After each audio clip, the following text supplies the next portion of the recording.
latest on what you can expect tonight into tomorrow with snow coatings plus even some of that freezing drizzle. We're seeing a wintry mix throughout western New York this evening. We're live in East Aurora. We'll show you a look at some of the conditions coming up. Is the Bandits' season in jeopardy? America Brecker coming up, how fans are taking a negotiation stalemate and canceled games. Live in high definition, this is Western New York's news leader. Now, News 4 at 11.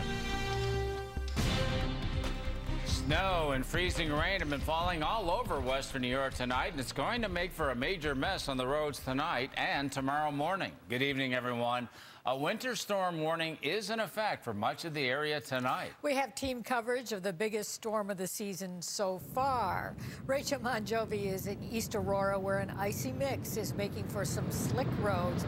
But we begin tonight with our chief meteorologist, Todd Santos. And a few separate things we're looking at. One of them I'll say is that almost all areas that did switch over to that rain, sleet, or freezing rain and sleet mix have started to transition back, if not having already happened. Here at our station, we had a little minor slushy coating, about an inch or so, that is now completely refrozen, and there's snow on top of it. So that's what we're going to find on a lot of roads. I chose the Skyway here because basically anything that's not treated is going to be messy. So I think the Skyway itself, I don't know. I mean, it's kind of a toss up there. Even that well-treated roadway looks like it has some snow collecting on it, at least at the moment. So what you're seeing here is you can see a lot of the wider areas of that pink or green basically disappearing, just giving way to just snow. So that transition is happening. We've had a lot of ground truth to this as well, and you can still see more in the pipeline here across western PA that's going to push up through our area overnight tonight. Don mentioned these, but we still have those winter storm warnings. All the areas in pink here from Wyoming County, Cattaraugus, Allegheny, down into Potter and McKean that basically expire at right around sunrise time tomorrow morning, and lesser winter weather advisories, including Buffalo and our far western counties. Basically, within these, the only real difference, the winter storm warning, is that you're going to end up with some more snow totals, slightly higher snow totals. We did get some numbers 4 to 5 inches across Allegheny County already, and it's still snowing. So that's what's going to add up to some of those better totals that we've been expecting. Looking at it here, a couple bursts working their way up the 219 itself toward the Springville area. I do think there's some snow in here. This is right around the radar itself where it's trying to say there's still a little bit of a mix. But if it hasn't already totally transitioned over within the hour, I think it will. And then it's snow for all areas. With cold enough temperatures, this is what we have right now at the surface, for it to stick. Anything else that falls now will stick. Anything that was melted and slushy is likely to already be kind of stiffening up out there. So you're going to find quite a lot of slick surfaces early tomorrow morning. Be safe as you step out the door, even right under your front steps. There's a look at the hour-by-hour forecast. Now, right now, we have the more widespread activity. By the time we hit 3, 4 in the morning, this starts to break up a little bit, but that's a pretty good duration to still drop, especially across our eastern counties. Looking at tomorrow, may get another window for some freezing drizzle in the morning, but this disturbance will work its way back up into the hills, and we'll talk about some additional snowfall for tomorrow, though tomorrow's numbers are likely to be minor. I think the bigger issue tonight is that with temperatures like this and coatings everywhere already, all that is going to be slick early in the morning. Lots of, icy to snow-coated surfaces, and that will likely slow down the morning commute, even starting in your driveway if your windshield wipers are frozen to your window or your car door won't open, that sort of thing. So leave yourself a little bit of extra time in the morning. We'll talk more about the snow totals into the weekend coming up. Don, Jackie. And of course, Todd, these snowfall totals won't remind anyone of the Snowember storm that hit 4 years ago this weekend. However, this storm could still cause some problems on the roads. And News 4's Rachel Monjovi, she talked to drivers in East Aurora tonight. Now she's going to join us live. Rachel? Don, Jackie, it has officially transitioned over to snow in East Aurora. Before, we were seeing that wintry mix of sleet and freezing rain. Now it is just snowing. Not a whole lot on the ground right now, just kind of a dusting. I'll just show you here, just a little dusting. But underneath that, there are a little bit of ice, some slush, a little bit of slick surfaces. Just as Todd was mentioning, the roads will be messy throughout the evening and into the morning commute. We have seen a number of salt trucks out on the roads. They're all out throughout western New York, making sure that the roads are as safe as possible when you head out to work in the morning. The big concern is that some of what we are seeing on the ground could refreeze overnight, so be mindful of that as you head out in the morning. Crews, again, will be working around the clock. We talked to one local restaurant in East Aurora tonight. They're open every day. but they say it's weather like this that really impacts their business. It affects the business quite drastically sometimes. We saw very little business, a couple of families throughout the night. You know, we're always open. We're now closed for the weather, so come out and enjoy the food. Now, we talked to several other people while we were out and about in the South Towns and East Aurora today, all of which are Western New York natives. Everybody expects to see this kind of weather. This is nothing new. We all know that weather like this is going to happen. The biggest thing that I think people worry about is the slick roads, the icy roads. That is what is so hard for people to get adjusted to after having such nice weather for so long. So again, the roads are going to be a little slick, a little slushy throughout the night and into the morning. But again, crews will be out treating those roads as you head out for work. For now, reporting live in East Aurora, Rachel Monjovi, News 4 at 11. Thank you, Rachel. And of course, Western New York isn't the only place to deal with this early dose of wintry weather. As Nikki Batiste reports, snow and ice fell across most of the Northeast. It's so slippery in here. Wet snow sent cars smashing into trucks on the George Washington Bridge in New York late this afternoon. In Lancaster, Pennsylvania, a snowbound tractor trailer came to a halt next to a bus sprawled across 2 lanes, a warning for drivers to proceed with caution. From a slew of spinouts in St. Louis to fender benders in Ohio, the storm stirred up trouble. Snap, crackle, and drop was the sound of icy branches falling in this Dayton, Ohio neighborhood. Snow and ice accumulation has downed trees and knocked out power for nearly 200,000 customers in 5 states. This morning, the White House shimmered in another coat of white. Snow hasn't fallen this early in Washington, D.C. in 22 years. Here in Ridgefield, Connecticut, customers snaked out the door this morning. Shovels, tubes, sand weight down the back of their cars. They're worried. It's the first storm of the season. The snow is falling here at a rate of 1 to 2 inches per hour. It's expected to turn into freezing rain overnight, which could mean dangerous travel conditions tomorrow. Thousands of flights have already been canceled or delayed, and the temperature out here is frigid. Nikki Batiste, CBS News, Ridgefield, Connecticut. And you can get the updated weather forecast anytime, anywhere. Just go to our website, WIVB.com, or follow our pages on Twitter and Facebook. New at 11, a Buffalo man who broke into a woman's home, then raped her, is going to prison. Anthony Burse was sentenced to serve 21 years today. Burse broke into a home on North Street in Buffalo, sexually assaulted a woman, then stole cash and a cell phone. He pled guilty to rape, sex abuse, and burglary charges back in August. Mercy Hospital in Buffalo was briefly on lockdown tonight. The hospital got a report of a shooting in the area. They say the lockdown was out of an abundance of caution. It was lifted a little before 8 o'clock, and Buffalo police are investigating. But right now, they don't believe a gun was fired in that area. I think any respectable franchise would reimburse the fans if something didn't happen, but you know, we'll see, I guess. Season ticket holders for the Buffalo Bandits are losing their first 2 games of the season. Right now, the National Lacrosse League and the Players Union are at a stalemate over contract talks. Erica Brecker talked to Bandits fans tonight about the season's disruption. It's unfortunate. I really hope they get something done and so we can get back into the arena. The National Lacrosse League and the union representing players are at odds. The Bandits announced the team has canceled its first 2 games. This is about the players wanting to be part of the growth of the league. Tom Eschen of Lax Sports Network has been following the negotiations closely. The Bandits issued a lengthy statement saying in part, quote, "We are extremely disappointed that we have not reached a fair and equitable agreement for both the NLL and the players." I think that with how popular lacrosse is, it's getting more popular, but it's not quite there yet. I just don't see it surviving for very long if this is a long-term problem. These friends are season ticket holders who have helped propel the Bandits' momentum. To have a league kind of end up having a lockout like this, if it gets to that, it's going to put off a lot of families to want to take their kids and stuff. The Bandits are unique with a larger following than other National Lacrosse League teams. The disagreement, which spans the whole league, could hurt other teams more. if there's a significant amount of time lost with these fan bases that can pull in 2,000 people per game, 3,000 people per game, that I think that's where it's going to really start to hurt them.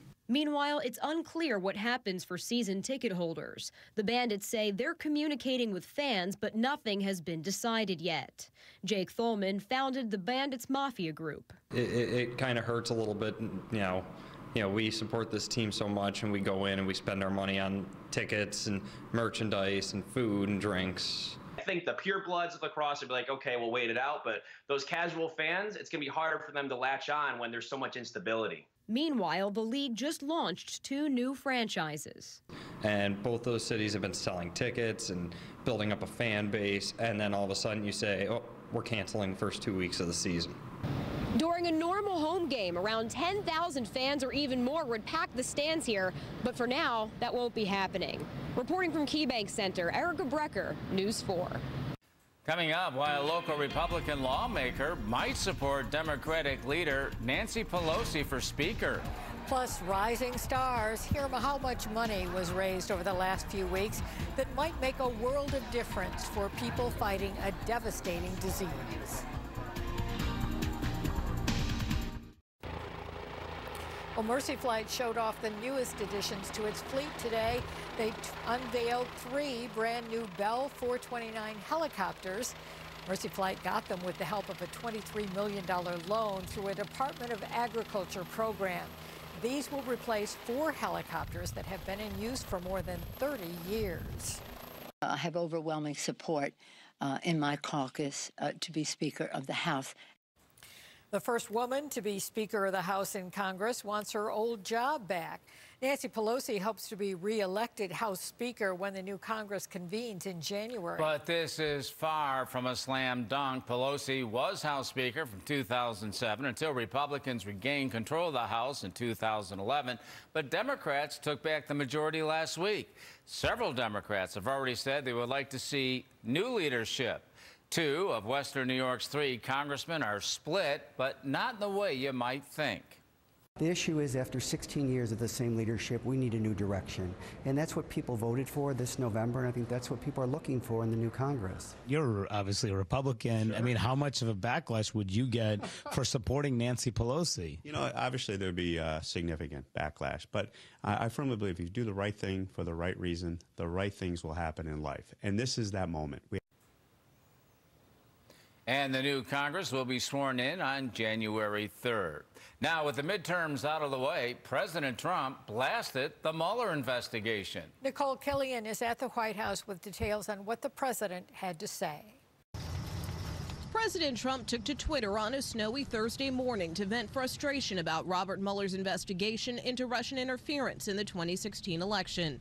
He tweeted, "The inner workings of the Mueller investigation are a total mess. They have found no collusion and have gone absolutely nuts. They are screaming and shouting at people horribly, threatening them to come up with the answers they want. They are a disgrace to our nation." Lawyers who've interacted with Mueller's team tell CBS News some prosecutors have yelled or made threats during negotiations. Mueller is pressing on with his investigation without any public reaction to the president's tweets.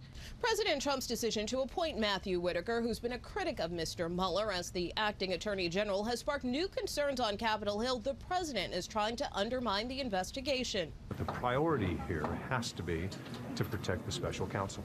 Outgoing Republican Senator Jeff Flake says he will not vote for any of President Trump's judicial nominees until the Senate votes on a bill to protect the Mueller investigation. But Majority Leader Mitch McConnell says he will not bring the bill up for a vote, and most Republicans are with him. If the president had, or anyone else had taken steps to fire Mr. Mueller or to obstruct his investigation, that would be one thing. But all of this is based on what might happen. President Trump is reportedly working on written responses to questions from the Mueller team and could submit those any day now. Nicole Killian, CBS News, the White House. Well, some good neighbors were honored for the work they've done to help fight a very serious disease. The Cystic Fibrosis Foundation held a Rising Stars awards ceremony at Pearl Street Grill tonight. The foundation held a fundraising drive over the last 12 weeks. 19 rising stars were recognized for raising $69,000. The money that is raised here will go towards drug and research development to further the mission of the Cystic Fibrosis Foundation. Our mission is to continue to spread awareness about what cystic fibrosis is and to ultimately find a cure someday, and we are very close to doing that. News 4's Jen Shantz was MC for tonight's awards ceremony. I know she's been very involved with this group. Good for her. You know, it's kind of a slow go out there, depending where you are in Western New York tonight, right, Todd? Yeah, I think pretty much all areas are going to be a slow go from tonight into tomorrow, just because now we're basically anything that was wet before is now frozen. Got this shot a little bit earlier on out of Port Allegheny, PA. It's in McKean County, east of Smethport. Aaron had reported between 3 and 5 inches of snow, depending on where you're looking in this photo. The thing is, a lot of these areas also switched over to some freezing rain, which helps kind of compress all this stuff down. And then now we've switched back to snow, which is going to continue to add up the totals. Here's a look at the whole system, and this has been causing all sorts of issues around New York City. Now we're certainly switching back to snow here. I want to get through these images quickly because we'll talk about how much more we have to deal with. But I did at least want to mention that almost everybody now has switched back to snow. And even those who only saw a little bit of snow earlier today that then switched over to rain for a good bulk of the time frame. Think of it this way. There is snow landing on top of all that slushy stuff that was on the ground earlier, and it's all refreezing. So it's very slick out there.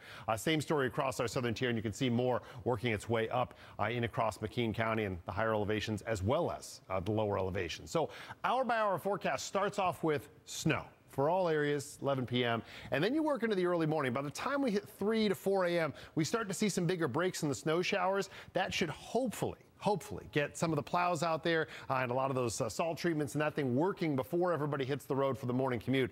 But leave yourself some extra time, especially those of you who drive a lot of back roads and maybe then get to some of the main arteries. I would expect to drive on some slick surfaces tomorrow morning. Now, tomorrow, we could see a little bit of wintry mix down in the lower elevations. Most areas, once you get away from the lakeshore, will see a few more opportunities for some mostly minor snowfall. I say mostly minor. Down here in the hills, it's not out of the question to find some 1 to 2 inch numbers during the daytime tomorrow. I don't expect to find much more than that. Those chances for snow that you saw up to the north there are maybe good for about an inch. We're not talking about any big numbers. Saturday, a few limited snow showers here and there, especially later on in the afternoon and early evening. I don't think they'll amount to all that much. This, of the entire 7-day forecast, tonight into tomorrow, is really the nastiest of all of it. And this looks like, a lot of these numbers, at least the lower end of these have already hit the ground. We do still have room for, especially in the southern hills here, an additional 3, upwards of 6 inches overnight tonight into early tomorrow. So those of you who, went to bed, already had 4 or 5 inches,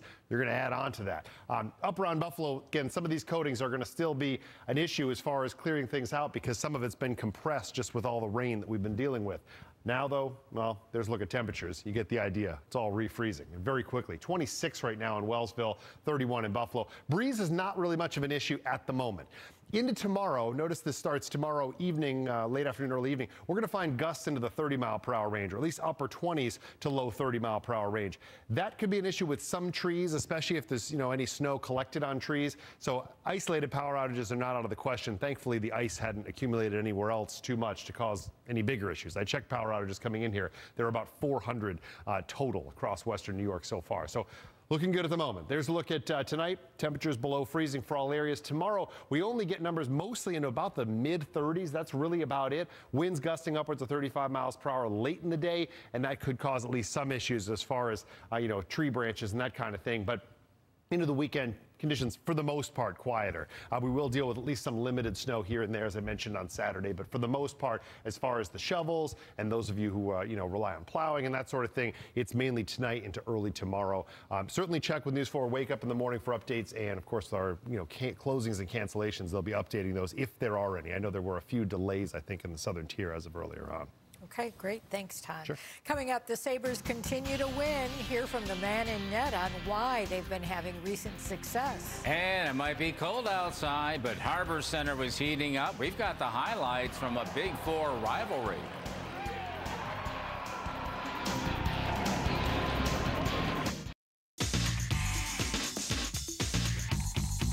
There's a lot of buzz around the Sabres, and it's largely due to the fact that the team is winning games. But make note, The Sabres are winning impressive games, like their most recent 2-1 victory over Atlantic Division leading Tampa Bay. Now, that game might have been ugly, but a win is a win, and Buffalo is strong 3 in a row together. Not only are the Sabres winning, they're battling back to win games. Prior to the Tampa game, the Sabres had come from behind to force overtime and beat both Montreal and Vancouver, something that's a major shift from a season ago.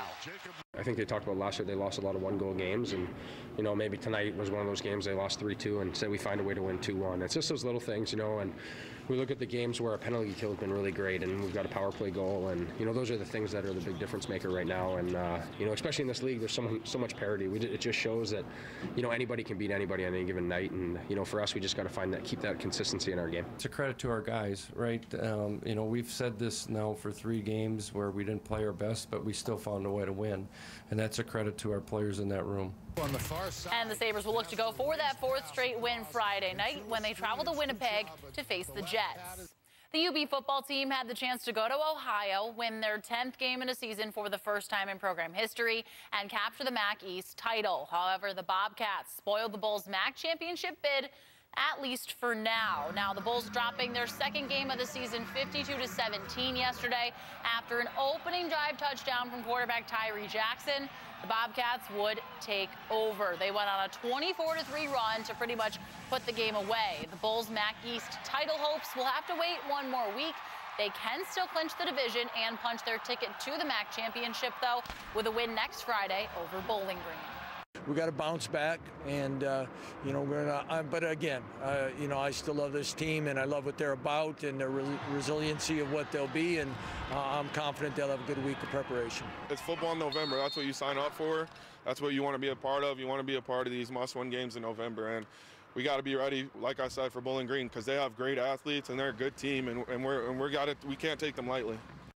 Finishing the night with college hockey, Canisius hosting Niagara. Noah Delmas with might be the early candidate for goal of the year. He weaves his way through defenders, wins the one-on-one battle with the backhander there. You can make it 2-zip Niagara at that point, but Canisius right back in and on the power play. Jimmy Mazza fires one on net, and Austin Alger pokes it home. We were tied at 2 after 1, but Niagara would score a goal in the next 2 frames at 2 late. They defeat the Griffs 5-2.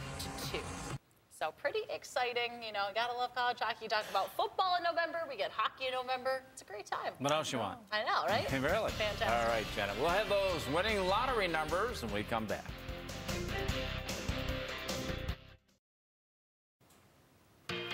Here are tonight's winning lottery numbers. The daily 667, the win for 7284.